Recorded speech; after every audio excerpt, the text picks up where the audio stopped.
Welcome back. Thanks for tuning in. At the beginning of summer, we had a rather intense windstorm. It didn't last long, but it knocked down an awful lot of trees and power lines, and the end result, of course, is people want to get that off their property, and the city, of course, will not take away, full trees or anything, so it all had to be cut up. I took advantage of it, and I went around and I collected a fair amount of this. I mean, I wish I had more space, but I picked up a few of these, different trees, different diameters, different lengths, and of course I've let it dry out. And I have a few projects in mind that I want to try and use this stuff for. And as this thing dried, you can see it has cracked, and there are still a few more cracks in one end that have me a little bit worried, but I'm hoping that there's enough solid material in there that I can make a nice round solid mallet, and that's what I want of this. The current mallet I have is perfectly fine. I really like it. I use it all the time. I'm kind of hoping that because this is oak, so it's going to be a little bit more robust and something that I can actually, if I really need to, actually wail on something that needs to be pounded into place. So that's my hope. So can't have too many cracks, of course.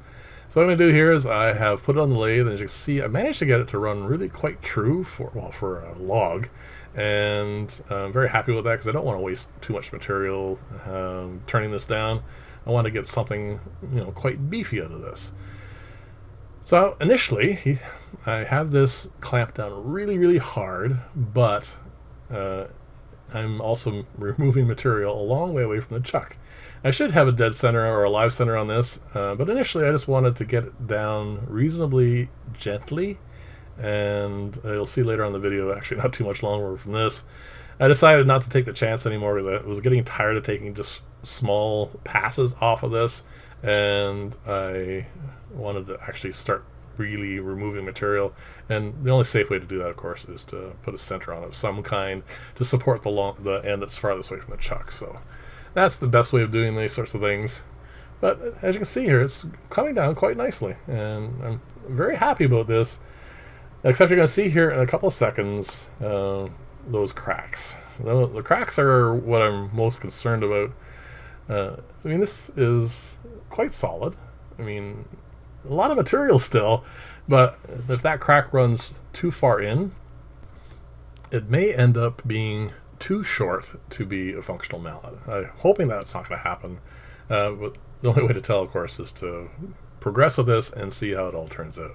So I flipped it around now. I am now going to take down the other side, and shortly after this I am going to also put the dead center in, because I'm getting tired of taking these light passes. I want to take a lot more material off. So there you see the dead center now, and that is what I'm concerned about. That is a substantial crack, but I'm hoping as I get closer to the core it is going to peter out. So now that I have the dead center on this side, I am going to start taking much bigger passes. I'm going to be taking 1/8 of an inch roughly each pass. Not yet though. Right now what I'm doing is truing it all up. Every time I flip it, while it's still very, very rough, there's a fair amount of run out, and I want to smooth that all out first before I start taking the big passes. So now that I've got that done, I can start marking out where I want the mallet part to be, and of course where I want the handle to be. That's something I need to figure out. So what I'm going to do here now is I'm going to run some sandpaper on this. I want to smooth it out a little bit. I want to check for any kind of defects that are being hidden because, well, it's quite rough in surface. And the nice thing about doing it this way is this is my favorite way of sanding something, because all I have to do is put a bit of tension on this, and it just pulls off tons of material. This is a 60 grit sandpaper. I used to use it for when I was aerosing glass and builds for like aquariums, and like I said, it's very good quality sandpaper, but it's getting quite old now, and the joint for where it joints to make the belt, it's quite fragile. So some of these are breaking, and well, I don't want to throw them out, of course, because I find they're really useful for this sort of thing. So I got it smoothed out now. Obviously it needs a lot more done to it, but I had a good look at it, and I didn't really find any additional cracks, but of course that one I'm really worried about. So there you go. It's really coming together quite quickly now. And it is time to start considering what I'm going to do for how, like, where the handle's going to be and all that sort of stuff. So because as you see there, this is the final time I'm going to be flipping it, I need to make sure that the center goes where I want it to be. And the best way to do that, of course, is with this. This is a really good way of making sure I drill the hole where I want it to. If I use a drill bit, the drill bit can wander. This won't, and I get, as you can see here shortly, it's going to fit in very smoothly right in the center. And the other thing I did, I didn't really show on camera, but you'll probably see a bit of the effect as this continues.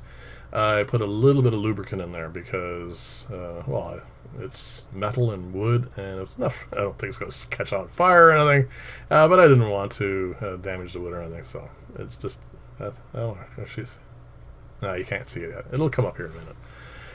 So now it is time to really take this down. So this is pretty much just me figuring out roughly what I want out of this. I'm making the head just a little bit smaller possibly than I wanted to, simply to give me as much length in handle as possible in case I have to cut it down some. So this is just kind of funny. It's just I can see the dot going by as a bit of a strobe, and I'm just going to hold the marker up to it, and there you go. It is just an easy eyeball for me to know when to stop. And so once I have the first pass, I'm going to note that on the slide where the number is, and then I'm just going to keep going to that. Just for the first few passes, because after we get down to about like here, it's no longer necessary because, well, all that wood will stop it quite easily. I can feel the pressure. And now you can see the lubricant. There you go, a little bit of a stain on the end. But this is the end with the crack in it. So I'm going to be cutting off, I suspected at this point, at least enough to get rid of the hole for the dead center. So 1/4 inch to 1/2 inch that I'm going to lose anyway. And like I said, this is not that important. So taking off lots of material now, lots of it's flying. The amount of log that I took off is quite impressive, and it did quite well, like fill my, I have this large pail for garbage, and I put a big bag in it. It put a fair amount of material in there. There you go. Now what I'm doing there is I'm just trying to get a feel for the hand. Building something like this is kind of nice because it doesn't need to be any specific diameter. It just needs to fit nicely in the hand. And the other mallet I made, the handle is fine, but I find it is a little small for my hand. I have rather large hands, so I want to make this one a bit beefier. I want it to have like a good heft to it and a feel, and that's what I'm going for this time. So once I got it down to here, now it's just a simple matter of sanding this down, and then I'm going to flip it around. But because one of the criteria I had for the size of the handle is as long as it fits through the center part of the chuck, so I can just feed this in and I'll have a really firm grip on it, and I won't have to worry about having a center anymore, because I didn't want to have to keep doing this, having a hole drilled in the ends. So that's important. So there you go. That is the concern I had, and I figure I'm going to have to cut that back to almost where my thumb was. So I don't think it's going to be a big deal. I think it's going to be enough material left there. And as you can see now, it runs so nicely. I'm very happy with this. For some reason, I decided to, once I switch it around, true it up one more time. I'm not really taking off much in the way it passes, but it is probably more material than it needed to take off. And then, of course, I'm going to sand this as well, and I'm going to put a bevel on the end. The bevel on the end is just so I don't, have any additional cracking or whatnot. And that's basically all there is to this, besides a whole pile of sanding.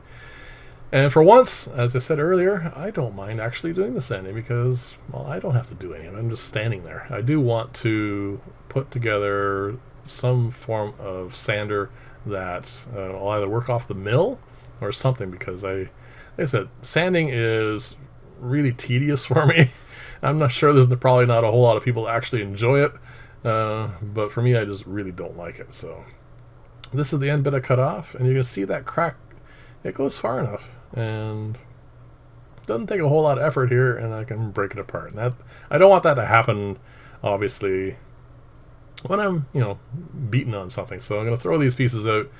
As you see, there's the end product. It's very nice. I like it. It's got some really nice heft to it. And I think it didn't end up... I don't think I lost too much material here. So off camera, what I'm going to do is I'm going to put some linseed oil on it. And I have a video coming up where I am using... making a paste for finishing woods that are a little bit more thirsty.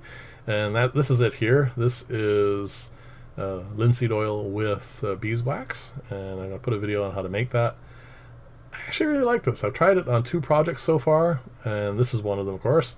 And it does prevent, I could probably put an additional 3 or 4 coats of linseed oil on this, and it would still just soak it all up. So I've done that, and it'll help protect it, obviously, because it's soaked in really nice and deep. I don't want any more cracks forming, obviously, and this is going to seal it now. And again, off camera, because I have it, I put this on the lathe gently. Of course, I don't want to mar the wood. And I spun it and used a cloth and polished it. So the final shot you're going to see of this is it all polished up. And again, I didn't have to do any of the work, so I kind of like that. So anyway, thank you very much for watching. Leave comments. Let me know what you think of this thing. It's my first time turning wood down on a lathe, and I like it. We'll see how that lasts. I didn't want to put too much of a finish on this, of course, because it is meant to pound things. But anyway, thank you for watching. We'll see you in the next video. Bye for now.